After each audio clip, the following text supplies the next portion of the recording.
के कुश में आए एक बड़े बवंडर ने चंद सेकंड में तबाही मचा दी। तूफान से आए बवंडर के बाद ऐसी आंधी चली कि हर कोई परेशान हो गया। तूफानी हवाओं ने किस कदर कहर मचाया है, इस तस्वीर को देखकर ये अंदाजा लगाया जा सकता है। जैसे ही बवंडर आसमान की तरफ उठा, नजारा बदल गया और मंजर खौफनाक हो गया। ये तेजी से आगे बढ़ता गया और अपने साथ वो हर सामान समेटता गया जो उसकी जद में आया। वहीं तेज हवाओं की वजह से बिजली की तारें भी आपस में टकरा रही थी, जिसकी वजह से भयानक चिंगारियां भी निकली। इसी तूफानी बवंडर में मासूमों की सांसें अटक गईं। जानकारी के मुताबिक इस तूफानी बवंडर में भारी नुकसान हुआ है। काफी पेड़ों के टूटने की भी खबर है। कजाकिस्तान के अक्टूबर में आए भीषण तूफान और तूफानी हवाओं ने जमकर तबाही मचाई। कुछ देर के लिए तो लोगों का सड़कों पर चलना तक मुश्किल हो गया। लोगों को दिन में ही सड़कों पर कार की लाइटें जलाकर चलाना पड़ा। हवा की रफ्तार 108 किलोमीटर प्रति घंटे दर्ज की गई। हवा इतनी तेज थी कि सड़क पर एक ग्लोब लुढ़कता हुआ देखा गया, जिससे कई गाड़ियां टकराने से बची। इस तूफानी हवाओं और बारिश के कारण शहर में जगह जगह पेड़ उखड़ गए, छतों के हिस्से उड़ गए और सड़क पर विशाल ग्लोब जैसी लुढ़कती और उड़ती नजर आई।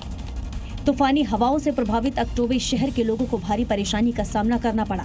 तूफान से भारी संपत्ति को नुकसान पहुंचा है। कई इलाकों में बिजली गुल हो गई है। स्थानीय प्रशासन आपातकालीन मरम्मत के लिए युद्ध स्तर पर जुटा हुआ है। बड़ी खबर है कनाडा के मॉन्ट्रियल से। ये बड़ी खबर आ रही है जहां शहर के यहूदी इलाके में गोलीबारी हुई है। मॉन्ट्रियल में गोलीबारी के बाद एक पुलिस ऑफिसर की मौत हो गई है बताया जा रहा है। पुलिस की जवाबी कार्रवाई में संदिग्ध भी मारा गया। यहूदी इलाके में ये गोलीबारी हुई है। आपको बता दें कि संदिग्ध पुलिस की गोलीबारी में मारा गया और बताया यह जा रहा है कि एक पुलिस ऑफिसर की भी इस दौरान मौत हो गई। नॉर्थ दिल्ली के वजीराबाद में प्राचीन हनुमान मंदिर परिसर में भव्य कार्यक्रम का आयोजन किया गया। इसमें वीएचपी नेता राजनाथ सिंह, मुख्यमंत्री रेखा गुप्ता, मनोज तिवारी समेत बड़ी बड़ी हस्तियां शामिल हुई। क्योंकि मौका था प्राचीन हनुमान मंदिर परिसर में श्री हनुमंत भवन के लोकार्पण का। नवनिर्मित श्री हनुमंत भवन का विधिवत लोकार्पण किया गया।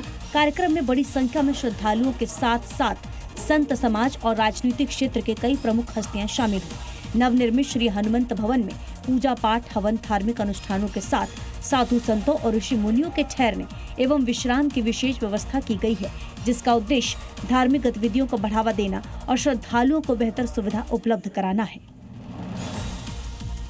चीन के कई हिस्सों में बारिश और बाढ़ से हाहाकार मचा है और कुछ जगह तबाही की तस्वीरें भी आई हैं। इधर इंफ्रास्ट्रक्चर में भारत से 600 साल आगे चलने का दावा करने वाला चीन अब सबके सामने एक्सपोज हो चुका है। चीन की पोल खोल चुकी है।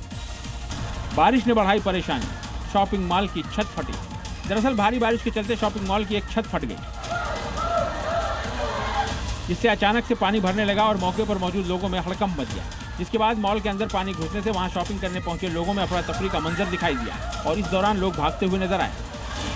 साथ ही दूसरी तरफ लोग इस मामले की तस्वीरें लेते हुए भी दिखे। बता दें कि चीन के कई हिस्सों में इन दिनों भारी बारिश से लोगों की परेशानियां बढ़ी हुई हैं। कई जगह तो आलम यह है कि पूरा इलाका ही जलमग्न हो चुका है।